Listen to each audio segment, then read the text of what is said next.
Hi, and welcome back to another episode of the Two Chiefs, One Mic podcast. I'm Mike Hawkins. And I'm Scott Hughes. Welcome, everyone. We are excited to have Chief Gerace back with us from the Colonie, New York Police Department. We have what I think is going to be a remarkable episode today on an issue that is impacting law enforcement organizations across this country. We've had several, quote, high-profile cases that have occurred involving officers who are doing one of two things: reaching into cars during traffic stops or jumping in front of cars. The chief has implemented a new training program at his agency in New York that I think everyone is going to be excited to hear about. And I think it's going to be a great lessons for folks that they can take back to their department. So before we jump into it, Chief, just you want to give us a little bio for those that may not have caught our last episode, and then we'll get started. Yeah, I am a repeat guest, but Chief The first am I the repeat first guest. repeat? All Yes, right. I think so. The first repeat, so I must not have done too bad of a job. But I do really appreciate you guys having me on to talk about this, which I agree with you, Scott. It's an important topic. But the town of Colonie is a suburb. It is the suburb to the city of Albany, which is the capital in New York State. So we always tell everybody we're fond of saying New York City is not the capital. I probably said that the first time that we talked. But if you're there, it's the capital of the world, right? Yeah, but it's a suburban police department. Right now, we're about to have 119 sworn officers. There's about 85,000 people that live in the town of Colonie. So it's a mid-sized agency. Awesome. So, we've talked on this episode numerous times. Mike and I are both chiefs in average size suburbs, 30, 40 officers, 35, 40,000 residents. So your community is a little bit larger than that. You're facing the same problems we are all facing, and that is we do not have, multi-million-dollar budgets, and we do not have a plethora of training resources available. Like all of us, or a lot of us, we have to be innovative and think about what we're going to do and how we can make training effective. We were talking before this episode started recording. Law enforcement continues, in my humble opinion, to kick the can down the road with regards to how we train cops. Jokingly, but seriously, I say that fire departments have us beat. When fire departments aren't putting our firefighters aren't putting the wet stuff on the hot stuff, what are they doing? They're training. Whether it's how to climb a ladder, how to lay down a hose, how to do CPR, it seems like they're always training. And for a lot of our police departments in this country, as soon as our cops get to the police department, there's a board over there on the wall and it shows which calls are currently pending. So it's everything we can just to get annual firearms qualifications out of the way in most departments, but not yours, certainly not mine. Mike is also implementing these changes. I know at his department that he recently took over. So I guess I'll just kind of start with this. Here in Ohio, we just had an incident up in the Columbus area involving an officer, Connor Grubb. And I want to say that because I almost feel like those that are listening to the podcast or watching this on YouTube should hit the pause button right now, and they should pull up Officer Grubb's video and watch that body cam footage of Officer Grubb, who is put into a situation, of course, none of us would want to be put into. And when you take some of the politics out of this case, you have an officer who is doing a lockout. He is summoned by loss prevention. A young lady in a vehicle had just committed a theft offense, and he goes over there with his partner to try to stop her from leaving. And right or wrong, he puts himself in front of the car, and the operator started the car in a 3,500-pound weapon and started to move that car. And the officer did what other officers in similar situations have done, and that is he discharged his firearm to stop that threat. And unfortunately, that round would strike and kill the young lady behind the wheel of the car, who, of course, the officer didn't know at the time, nor would he know or should he have known that she was pregnant. So Officer Grubb was charged with 2 counts of murder and some other things. Ultimately, he was acquitted in that case, which I think is the right call when you watch the trial and you look at the evidence which was presented. What I think we want to talk about today for chiefs and folks that are listening is how can we prevent these incidents from occurring? I know as I travel the country speaking to police officers, I often say that cops jumping in front of cars or reaching into cars, and I'm going to keep this very elementary. I think it's just an instinctive response, quite honestly. I think an officer tells someone to stop and they don't stop, they put themselves in front of them if they're not in a car, right? If you and I are talking face to face and you start to walk away from me, my instinctive response is to reach out and grab you. Now, if I put you in the driver's seat of a car and you start to drive away, if I haven't told myself, hey, don't do this, my instinctive response is to reach in the car and grab you. Well, now I'm inside the vehicle, and if the car starts to move, really bad things start to happen. So, Chief, you wrote an article for Police One, and in that article, you talked about a Senate bill that is it's either being introduced or it has been introduced or it is law. I apologize. Up there in your state, why don't you tell our listeners a little bit about that Senate bill, and then maybe from there you can kind of go into where this training kind of came from. Yeah, that's a lot. So the Senate bill has passed the Senate in New York State, and now it's in the Assembly into review. So it's not law yet, but the way it's been moving through our process in New York, my instincts, having been in this business for a little while, is that this is going to be law. The law itself, all it's mandating is that departments must have a policy to address the prevention of shooting at moving vehicles. And it also calls upon the New York State Division of Criminal Justice Services, our MPTC, which is like anybody's post, like a post standards. So for us in New York, our version of that, calling on them to develop training that has to be distributed to agencies around New York State. So that's what they're calling for. And So you go ahead. Go ahead.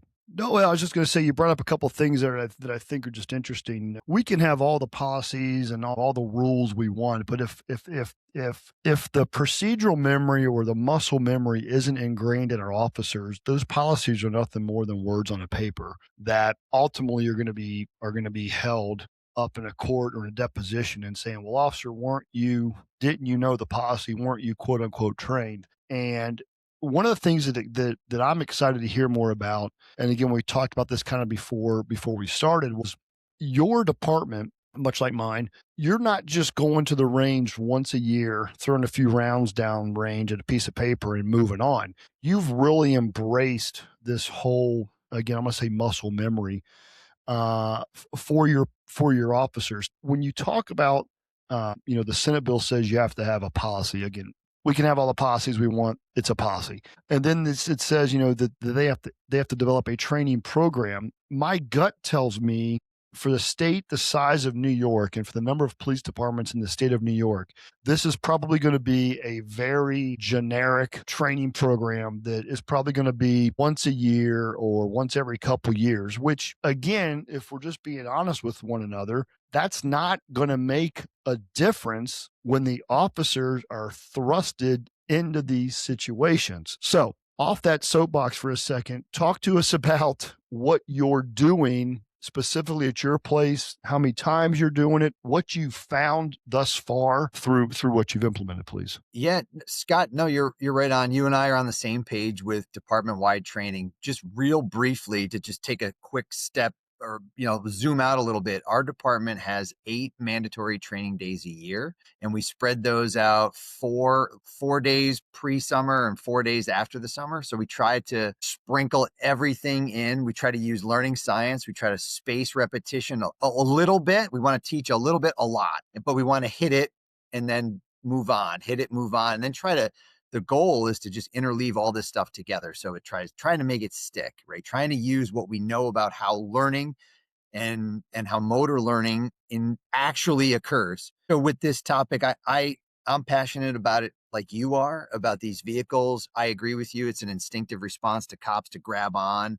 And that idea, or at least believing that is our theory or our hypothesis, right?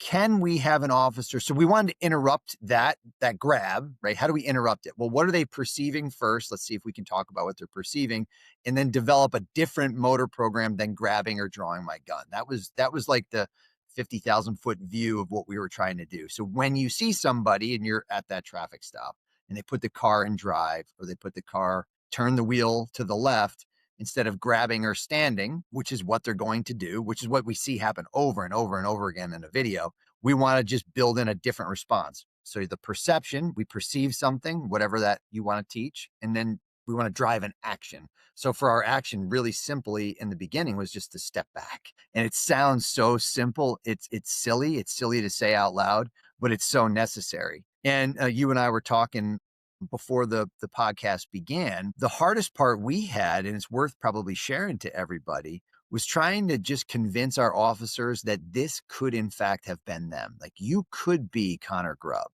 Because when you show these videos to your cops, they have the same visceral reaction to it that the public has. And they say, yeah, I would never do that. I'm good. And then their learning shuts right off. They're not learning because they're like, yep, I would never do that. I'm good. Are we going to lunch yet? Right. And right. So like, you can't, like, the learning process can't even begin until they can see themselves in that situation. And policies have never worked, right? They have not stopped it, has not abated. Telling them, we used to tell them, right, you could get hurt. You got to protect yourself. You would be safe. Hasn't stopped it. And so we try to just look at it. All right, this is a real problem that we believe chiefs need to address in their departments. But beyond mere policy declarations on, hey, don't do that, what have you done to instill a different response? And the answer for us was, we haven't done anything for it. And so let's see if we can use some of these learning science principles to take a look. So instead of instincts taking over, you want training to take over, right? Right. So what is it you do in your training at Colonie that rewires the brain to step back and have a different approach here? So I don't want to go too over and claim that victory yet, because I do think what we are doing is just the beginning, and now trying to get this out to you guys, get this out to the broader community. I think there's a lot more research that needs to be done, and I'm not 100% convinced that I've solved the problem, but I think it's a start that all you guys can work off of. So I'll just say that. I don't want to claim victory. You're doing more than about 96% of the departments in America are doing. So kudos to that. So thank you. What we ended up starting off with, Mike, was just the basic classroom, and just trying to like get this idea into their heads that this could be them, right? And then we went out into our, we have a warehouse training facility. It was indoors because we did this in February of this year. Was, I think, our January, February of this year was our first delivery. So we spent a lot of time on saying the name. We came up with a cool name with the program. We wanted it to be sticky. Don't just stand there, move, right? We had a fun name with it. So don't ever underestimate, by the way, the value of a cool name or a cool slogan, because guys are still walking around busting my chops. Hey, Chief, I'm not standing there, man. I'm moving, right? So, but the point is they're thinking about it, right? They have not forgotten the concept. And so while they pick on me and bust my chops about the name of the program, that part has stuck. But the point I want to get across to the audience is we spent 2 hours telling everybody to move. We spent video analysis of when they might happen, right at the end of a traffic stop, at the end of a pursuit, when you're approaching a car from the front that's in a high crime area. We did all this stuff classroom, at the front of their minds, short-term memory. Here's a car. We're going to talk about the threat cues. When they put the car in drive, when they turn the wheel, we just want you to step back. That's it. That's the only thing. You got to perceive that action and step back at some point. Less than 10% of our people, after having just spent 2 hours in a classroom, talking about it, step back. And that is a huge point, because that is a low stress environment. None. They're not concerned about their life. They're not concerned about never seeing their family or their kids again. They're standing in a warehouse with a bunch of their buddies, and less than 10% didn't follow the rules or the policy that was just explained to them 2 hours earlier. That's incredible. Yeah. But it goes to show you that it was a little bit of a minor stuff. We had the driver give them a little bit of a hard time. And then what we found, we had this funny saying, boots grow roots. They're boots. They just grow roots right there. And they start barking orders. Stop that car, put the car in park, put the car in park, put the car in park, put the car in park. You guys have seen it. Yeah, it's ask, tell, do. We're going to make it happen, right? On the third time. Yeah. But the key that cannot get lost on anybody listening to us is we spent 2 hours saying not to do that, and doing videos of people, and they're convinced it would never be them. But the other part, at the end of that delivery, on the first time we did it, it was awesome that they were able to see, wow, this could happen to me. that was awesome for them to realize that. And then the other part that it told us was this is going to be a years long process of incorporating these type of scenarios for movement. And I can go into a lot of the different stuff we did, but it's not a one and done. So over the last year, how many times you said you have 8 mandatory training days? Have you touched on this each one of those? Four, I think 4 of them we touched it in some capacities. So you've got multiple times, multiple hours. Let me ask you this. Have you seen a return? Have you had an incident where you were able to say, wow, this Yes, worked?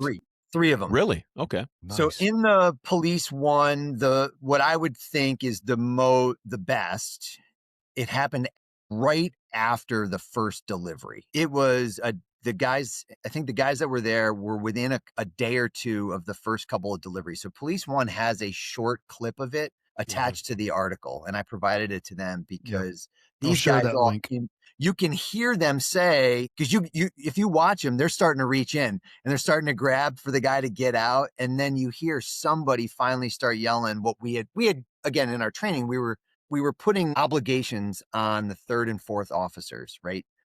We accept that the first guy might get sucked in. So we're not going to try to change him, but we're going to try to also change the second and third guy. You can influence behavior. Get a broader view and intervene and try and.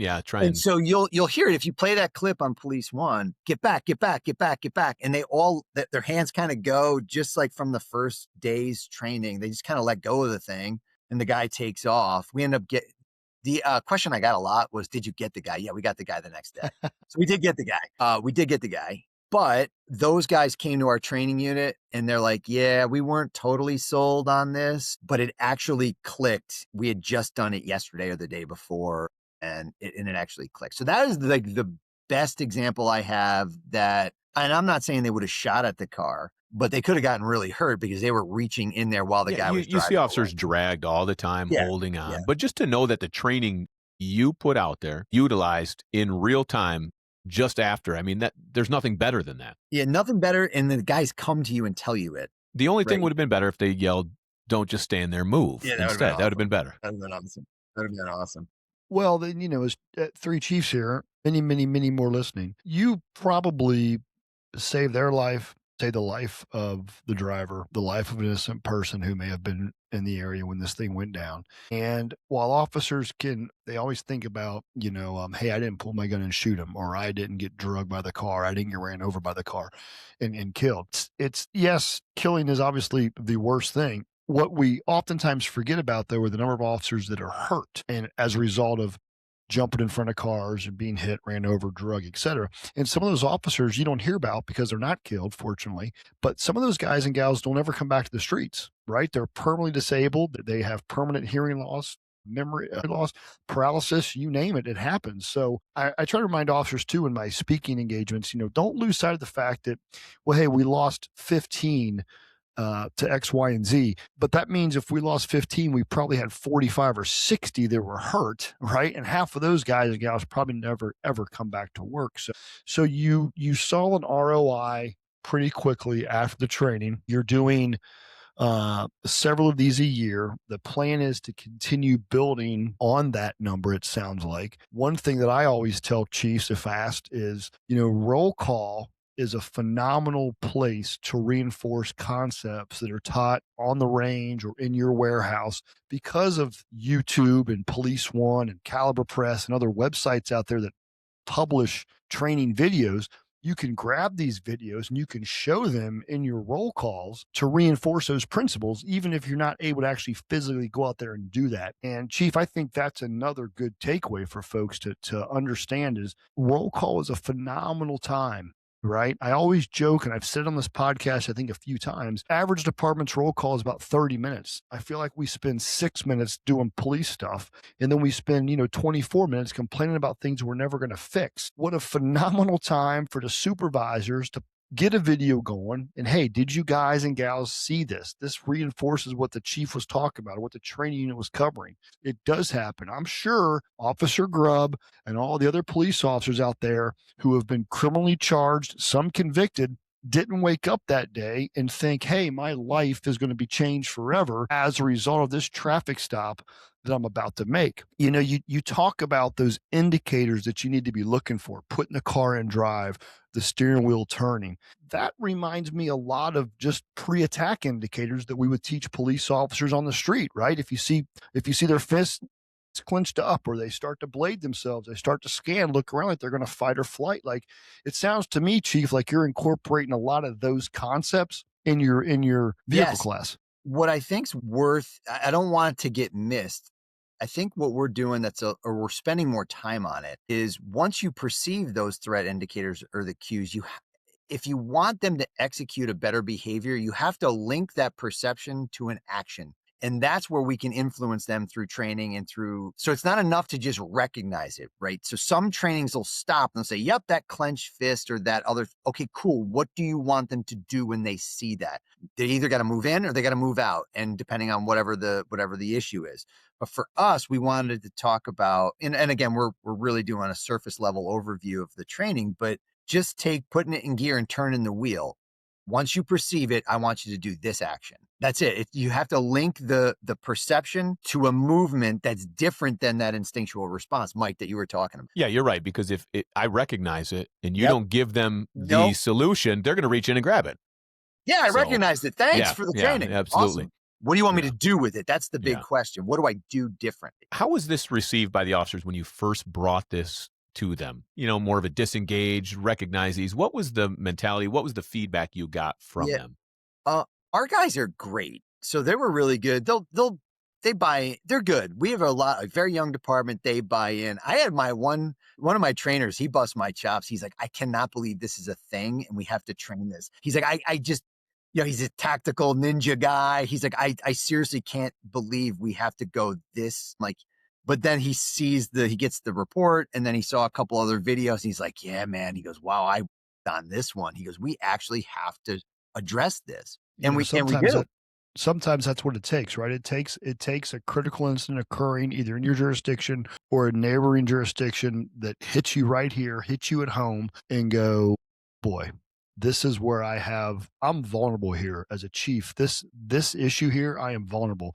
And I just watched a police officer get criminally charged with the worst thing you could be criminally charged with in murder. And that could be any one of my people. So as the police chief, what am I doing today to ensure that I'm protecting my people tomorrow?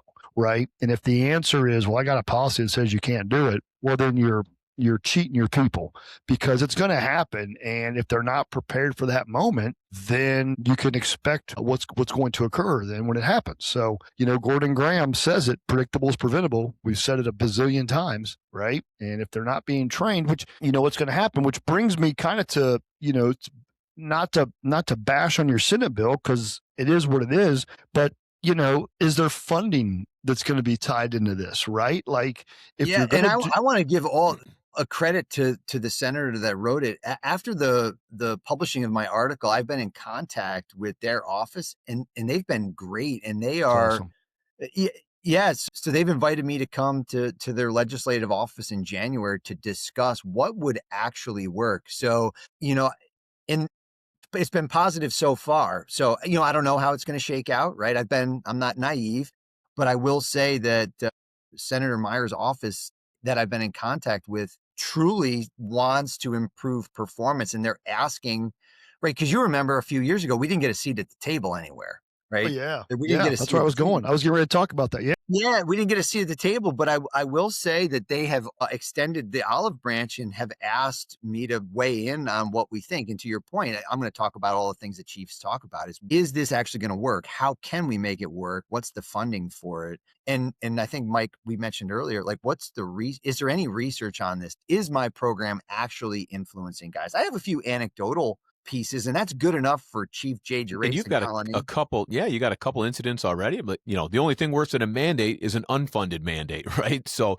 as long as they give you the funds and if they require it for people to do this training, I mean, that's what's important. And the training, it started off really, really basic, right? You can mitigate it by stepping back. You can mitigate it with a passenger side approach. Awesome.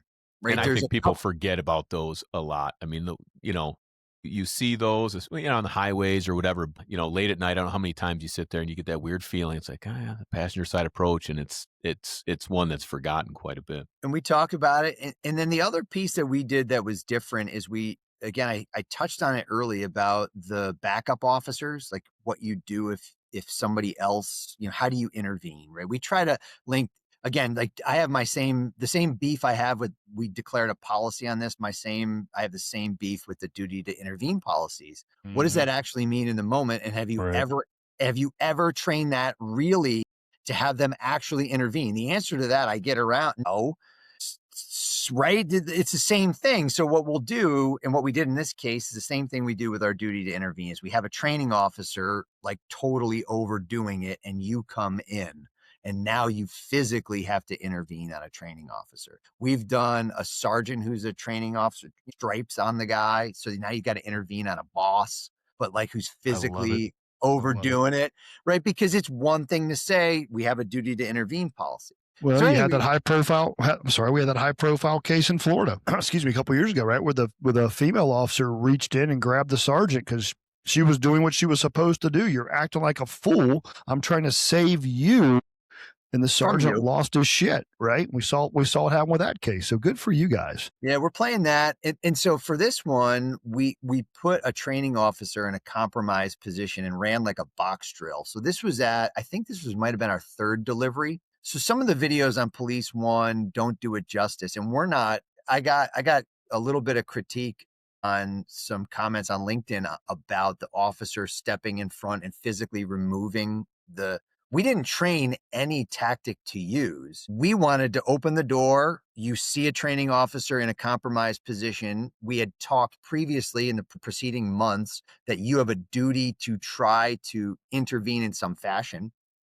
Might I have yelled, "Hey, bro, get out of the way," versus jumping in front of the car myself and physically moving him? But I don't have an opinion either way. The officer took an action to remove his coworker from a dangerous situation, which is better than the response of, "I'll just draw on it too, and we'll both stand there and we'll both get run over or we'll both shoot at the car."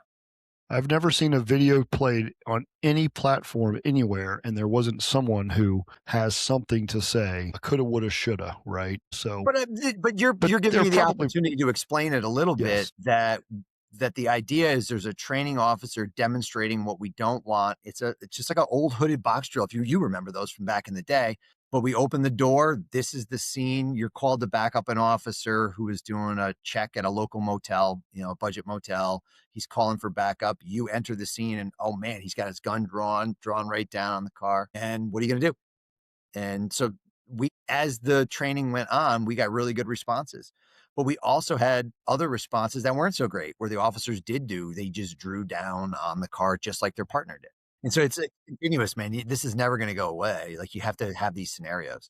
Nor should it, right? I mean, nor should it. Again, back to my firefighter example. They're training every day on putting the wet stuff on the hot stuff. They know how to do it. Repetition, repetition, repetition, repetition, repetition. That's what this job's all about. And again, I think fundamentally law enforcement is it's an uphill battle because of our schedules, because of how we're funded, because of court and details, and just there's a lot of other factors that come into play that keep us from spending probably the amount of time we should be training from happening. But I want to go back just a couple things real quick, and we'll wrap this thing up. You mentioned earlier about the research out there on when these things kind of happen, and I think me personally, as someone who's been traveling for 13 years teaching, I work as an expert witness. I see a lot of these cases. My belief is this: the minute that the police officer asks the violator to exit the vehicle, right, is probably the number one time where you see these incidents occur, because that's when you start to see the resistance, right? And then you brought up a great point, and that is at the end of a pursuit. And I think both of those incidents, you have an overwhelming amount of stress that's basically dumped on the police officer. And if they're not trained to deal with the stress in that moment, then you're going to start to see these behaviors occur. So what you're doing, what Mike's doing, what other departments are doing with respect to stress inoculation is the direction we have to go, right? It's the future. You have to get your officers in uncomfortable positions. You've got to get their heart rate up. You've got to get their blood pressure going. You got to get their pulse going. You got to get them winded, right? In the summertime, we run stadium stairs as part of our workout at the gym I go to. It sucks, right? running a D1 high school stadium stairs. But every time I run those stairs, I think about if I had to use force right now after about the fourth row time going up and down these stairs, I would be an absolute mess. And the situations I've been involved in, the situations you guys have been involved in, and our listeners have been involved in, that's exactly how it went down. So when we're training cops, we got to remember we got to put them in those positions. I just wrote an article last week. It's on crosdenconsulting.com on the blog. I had an officer in a class recently who, as soon as he walked in the room, he was the guy that didn't want to be there. Right? Arms crossed, miserable. He walked in late. Yeah, back. If he could have sat in the back row, he would have been in the back row, but the back row was all taken. So he had to sit in the front. And the guy just didn't want to be there. He knew more than I did. You could just tell by his demeanor. And he, unfortunately, is probably the one who needs the training the most. Right? Now, by the end of the day, I got him bought in. We got over that hump, but he felt that way because most of what we make these cops go through sucks. So, right? I mean, so kudos to you for actually embracing good training. And I hope your people, like I hope my people and Mike's people, realize what a phenomenal leader you have who is doing this type of training and valuing your life so that you can go home to your loved ones and not be a victim of what we've seen happen. Yeah, real life, real scenario training. I mean, you don't hear that enough. It's, everybody has the normal computer programs, check the box, but it's real stuff. And I know, Chief, you do, and Scott, I know you do a lot. You've even talked to shooting from inside the car, getting out of the car, and we've tried to implement that stuff. But the stuff, Jay, that you're doing is saving lives, really, officers and citizens too. I hope to. And I might be your a three-peater because you're talking about Boy, you got briefing something training. new. Dude, You got something new. we're just Hey, 2026 guests We're are lining just up. Look, Mike, wrapping look, up. Mike, they're coming to us Yeah. now. We're They're coming coming to to you. us. I'm coming to you because you started talking about the briefing, and I'm like, oh man, I can't hold it in. I gotta tell them. Let's hear it. Let's hear it. Give us a We've been- teaser, Chief. The teaser is we partnered with a couple of groups and a research institution here locally to assess actual briefing delivery training program, and we ran it for the last 3 months. We just finished up. The guys and girls are doing their survey this week, and our researcher, she's a PhD and student trying to get her PhD. She's phenomenal here locally, is assessing the impact of the training. So what it is it's every week they did a tactical decision game in briefing led by their sergeant. So here's the scenario. We're going to set it up. Where would you position yourself? So actually trying to make ambiguous, complex decisions for our officers led by their sergeants. So that was one a week. And then what they also did, we decided what tools are they not comfortable with manipulating. So we went with a less lethal platform, their tasers, tourniquet use. We did a choking child. So what we ended up doing in August, we brought them all in. We assessed them on the stuff without telling them. They were all mad at me. But we had nowhere to go but up. And we've been practicing all that during briefing for the last 3 months. And we're going to reassess to see how they did, if their skills improved, what they thought about it. But overwhelmingly throughout the last 3 months, especially the younger cops who need the training, they were all very appreciative of running these briefings. So it fits with everything that you're talking about. Well, I'm going to start looking. New York, safest cities in New York, and Colony better be on there. We're up there, man. We were named safest city in the world. We There you like go. to say. There you We go. like to say. I love it, Chief. I love it. It Well, all comes down to the training, man. It does. does. And it comes down to, is your training retained and is it transferred to an actual operational environment? And Mike, you said it, check the box. If this doesn't influence your operations and how cops behave, it's not worth anything. And we have a duty to try to give them something that'll keep them safer. I believe that with my whole heart. So that's what we're doing. When it comes down to leadership, I mean, it comes down to being a good leader. Why do you exist? We've said this 1,000 times on this podcast. Why do you exist as a leader? And your people may not always realize this, but you exist to take care of your people. Sometimes that means you have to do some things that they may not agree with, but it's for their best interest. But you're there to take care of your people. And if there's a guy on a podcast who says something that you're like, you know what, that makes sense, I should do that. Well, then do it, right? By not doing anything, you're not making yourself better or your people better. And I love having guests on this show because every time someone comes on here, I start having ideas and I'm going to run back and I'm going to tell somebody, hey, we need to look at this. I write notes on my calendar right here as we do it. Yeah, right. Like that's what you're supposed to be Although I'm doing. still on August, so I haven't turned the page. He's got all the But notes. that's what you're supposed to be doing as a leader, right? Is getting better. You're not, I don't want to go off on a tangent, but you don't get promoted to make more money and do less. You get promoted to make more money because you're supposed to be doing more. If you're only getting promoted because you want to jack up the last few years of your pension, then you're not going to be effective. But that's another podcast. All So, right, Chief, what are some of the key lessons, like for a safer Yes. response? What are some key lessons we can take away? I'll give you the key takeaways. First, if you're a chief listening to this is a major use of force issue. It's a major situation.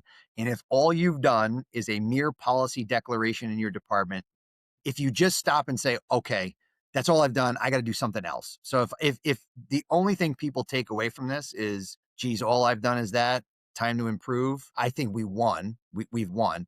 The next piece is if you do decide to try to implement something like this to your officers, the first roadblock is getting through their heads that they could be Connor Grubb, right? If they look at it as, I would never do that, so I would never be in that situation, so I don't have to pay attention anymore. That's your next problem you have to deal with.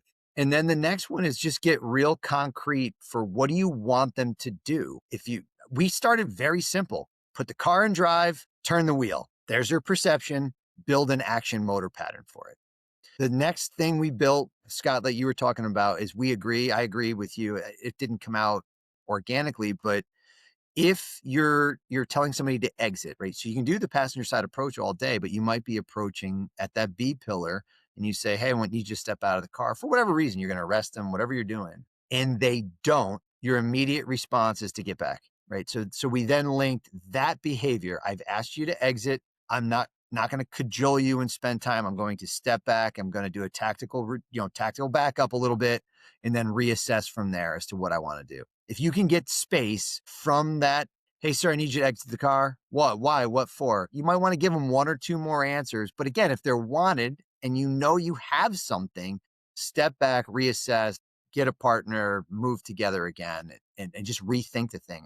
We learned that you can mitigate a lot just from that. Here's the perceptions. These are the actions we want you to do. Yeah, and for folks listening who are like, a partner, what's a partner? And I've taught in those areas. I know those areas exist where they don't have backup. That's okay. You brought up a great point, something that I would teach too, and that is, standing there arguing on the side of the road nothing's going to change, right? Give me your license, get out of the car. Step back, keep your eye on them visually, remain tactically aware of what's going on.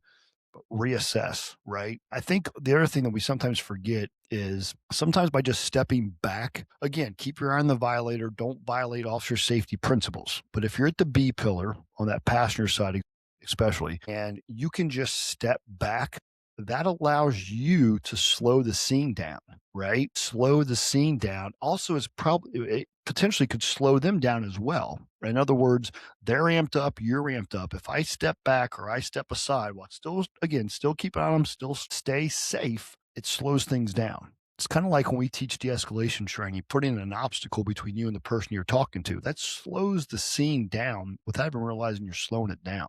So if you're listening thinking, well, my guys and gals don't have backup that readily available, that's okay. We can still teach, I think, the same concepts you're alluding to, Chief, and that is just take a step back and reassess. Yeah, I've gotten that statement before too. And I say, well, what's your alternative? If you don't have, Exactly.